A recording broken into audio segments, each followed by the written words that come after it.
bonjour. J'espère que vous allez bien, que vous avez bien dormi. Je vais vous lire le message spirituel du jour du 19 décembre 2020.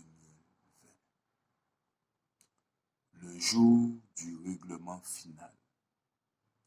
Et je vis les morts, les grands et les petits, qui se tenaient devant le trône.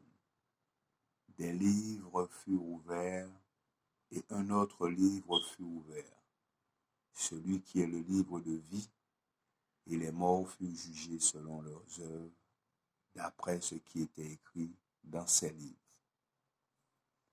La Bible déclare: Dieu amènera toute œuvre en jugement au sujet de tout ce qui est caché, soit bien, soit mal. Il n'y a aucun doute à ce sujet.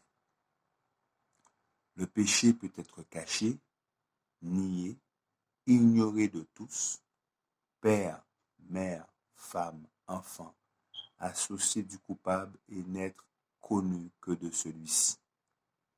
Il n'en est pas moins mis à nu devant les intelligences célestes. Les ténèbres les plus profondes, les artifices les plus habiles ne suffisent pas à dérober une seule pensée à la connaissance de Dieu.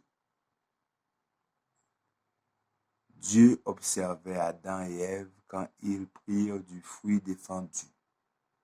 Dans leur culpabilité, ils cherchèrent à se cacher, mais Dieu les vit.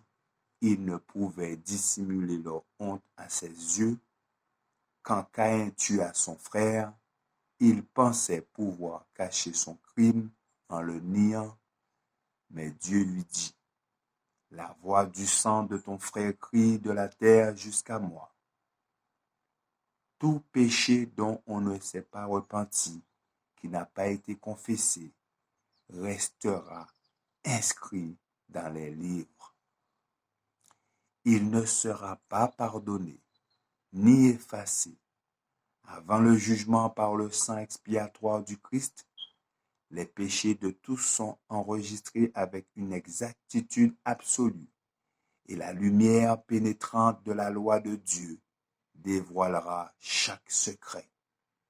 La condamnation que ceux qui rejettent la miséricorde divine sera en proportion de la lumière qu'ils auront reçue, des occasions qu'ils auront négligées et de leur connaissance des exigences divines. Le jour du règlement final est devant nous. La Bible nous présente la loi de Dieu comme la norme parfaite selon laquelle doivent être formés notre vie et notre caractère. Le seul exemple parfait d'obéissance à ces préceptes se trouve dans la personne du Fils de Dieu, le Sauveur de l'humanité perdue. Il n'y a pas la moindre trace d'injustice en lui et nous sommes invités à suivre ses pas. Merci de votre attention.